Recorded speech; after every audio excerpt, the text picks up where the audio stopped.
Mga kaibigan, handa na ba kayong kilabutan sa isang kwentong puno ng misteryo at kababalaghan?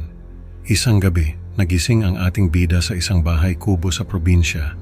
Hindi alam kung paano siya nakarating doon mula sa kanyang apartment sa Maynila. Habang sinusubukan niyang alamin ang katotohanan, nakatagpo siya ng mga kakaibang pangyayari at isang nakakatakot na nilalang na tumatawa sa puno ng mangga. Ano nga ba ang lihim ng bahay na ito at bakit hindi siya makaalis? Alamin natin ang buong kwento dito lang sa Creepy Pinoy Stories. Nangyari ito sa akin noong 2020. Nagising ako sa isang bahay kubo sa probinsya. Hindi ko alam kung paano ako nakarating doon. Ang huling naaalala ko ay nakatulog ako sa apartment ko sa Maynila. Nagising ako sa isang matigas na papag na may banig. Hindi ako mapakali kasi hindi ko alam kung paano ako nakarating doon. Hindi ko alam kung saan ako pupunta. Hindi ko alam kung sino ang hahanapin ko. Sobrang sakit ng ulo ko noon. Parang may mali sa akin. Parang may kulang. Naghanap ako ng clue kung ano ang ginagawa ko doon. Nakita ko sa isang lumang aparador ang isang lumang picture frame. Nung makita ko yung picture, parang may kumurot sa puso ko. Picture namin yon ng pamilya ko. Nung bata pa ako, hindi ko alam kung bakit naroon yon. Pero mas kinilabutan ako nung makita ko na kinaskas yung mga mata ko sa picture.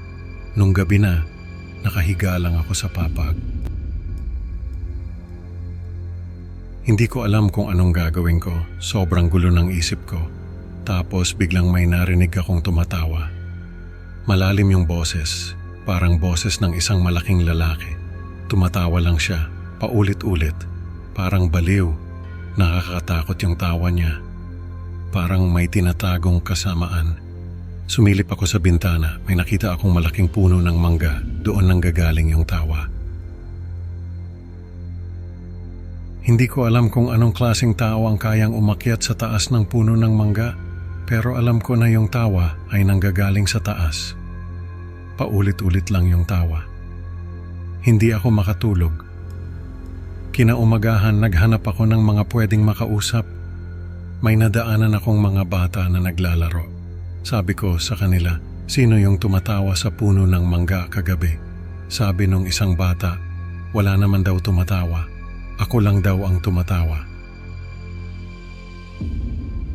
Nagtaka ako. Sabi ko, imposible, malinaw na malinaw yung narinig ko.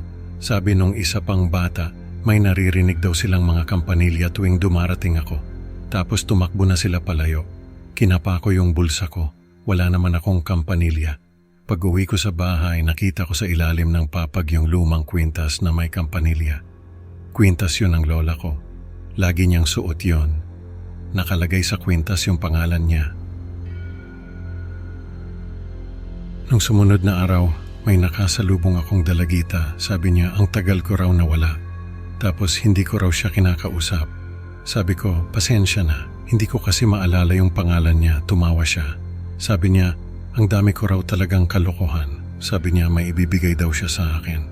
Tapos tumakbo siya papunta sa bahay nila. Pagbalik niya, may dala siyang diary. Sabi niya, akin daw yon. Naiwan ko raw sa bahay nila. Nung binuksan ko yung diary, ang daming sulat doon. Parang journal. Pero hindi ko maalala na sinulat ko yung mga nakasulat doon. Hindi ko nga maalala kung sa akin ba talaga yung diary na yon. Kinagabihan, binabasa ko yung diary. Ang dami kong hindi alam tungkol sa sarili ko. May mga pangalan ng kaibigan, mga kamag-anak, mga karanasan na hindi ko maalala. Habang binabasa ko yung diary, biglang nagbagsakan yung mga gamit sa aparador. Nagliparan yung mga damit. Tapos may nakita akong anino na nakatayo sa likod ko. Hindi ako makagalaw. Hindi ako makapagsalita. Nakatingin lang ako sa anino. Nakaturo siya sa taas. Sumunod ako sa kung anuman yung tinuturo niya. Umakyat ako sa attic. Doon ko nakita yung mga lumang dyaryo na nakakalat sa sahig. Pare-pareho lang yung nakasulat sa mga dyaryo. Nawawala ako. Pinulot ko yung isa. Binasa ko yung balita. Sabi doon, nawawala raw ako. Huling nakita ng mga magulang ko na pumasok ako sa bahay. Tapos hindi na raw ako lumabas. Halos 1 taon na raw nila akong hinahanap. Hindi ako makapaniwala. Hindi ko alam kung anong nangyayari. Nung bumaba na ako sa attic, nakita ko yung salamin na nakasandal sa pader. Hindi ko napansin yun kanina. Tumingin ako sa salamin. Wala akong refleksyon. Nung bababa na ako, narinig ko ulit yung tawa sa labas. Tumakbo ako sa bintana, sumigaw ako. Sabi ko, alam kong may tao sa taas ng puno ng mangga. Nakita ko na gumalaw yung mga sanga. Tapos may bumaba na malaking nilalang, halos kasing laki siya nung puno. Yung katawan niya ay parang kahoy. Yung mga mata niya ay parang mga nagbabagang uling. Tumatawa siya habang papalapit sa akin. Sabi niya, alam ko raw pala na naroon siya. Sabi ko, ano ba ang kailangan niya sa akin? Tumatawa siya. Sabi niya, siya raw ang tagapag-alaga ng bahay na yon. Siya raw ang nagtatago sa akin. Sabi ko, ano bang ibig niyang sabihin? Tumawa ulit siya. Sabi niya, sa tagal ko raw sa bahay na yon, hindi ko pa rin ba alam ang totoo? Sabi niya, hindi ko raw ba napapansin na hindi ako makalabas sa bahay? Hindi ko raw ba napapansin na hindi ako nakikita ng ibang tao? Sabi niya, hindi ko raw ba napapansin na wala akong refleksyon? Tumawa siya ng malakas. Sabi niya, multo na raw ako, matagal na akong patay, at hindi ako makakaalis sa bahay na yon. Tumakbo ako palabas, pero parang may pader na humarang sa akin. Tumakbo ako sa bintana, pero ganun din ang nangyari. Tumawa ulit yung nilalang. Sabi niya, hindi ko raw matatakasan ang katotohanan. Nagsimula siyang maglaho. Sabi niya, oras na para harapin ko ang katotohanan. Tapos nawala na siya. Nung gabing yon, tumingin ako sa salamin. Sabi ko, kung multo na ako, bakit hindi ko maalala na namatay ako? Bakit wala akong maalala sa buhay ko? Bakit hindi ko matanggap na patay na ako?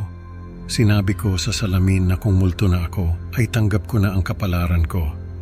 Lalabas ako sa salamin at haharapin ko ang katotohanan. Pumasok ako sa salamin. Nakita ko ang lola ko. Naghihintay siya sa akin. Sabi niya, oras na para magpahinga ako. Niyakap niya ako. Sabi niya, natagpuan na niya ako. Magkasama na kami. Magpahinga na raw ako. Nakatulog ako sa yakap niya. Tapos narinig ko ulit yung tawa. Paulit-ulit. Sabi niya, hindi ko raw matatakasan ang katotohanan. Kinaumagahan, natagpuan nila ako na nakahandusay sa kalsada. Sabi ng mga magulang ko, hindi nila alam kung paano ako nakarating doon. 1 taon na raw nila akong hinahanap. Sabi ko sa kanila, yung kapre ang may gawa noon. Siya rin ang may kagagawan sa pagkawala ko. Mga kaibigan, ang kwento natin ngayon ay nagpaalala sa atin na minsan, hindi natin matatakasan ang katotohanan kahit gaano pa ito nakakatakot. Maraming salamat sa pakikinig. Huwag kalimutang mag-like at subscribe para sa mas marami pang nakakatakot na kwento dito sa Creepy Pinoy Stories. Can't wait to see you sa susunod na upload. Tandaan, sa dilim ng gabi, baka may nakatingin sa'yo. Paalam.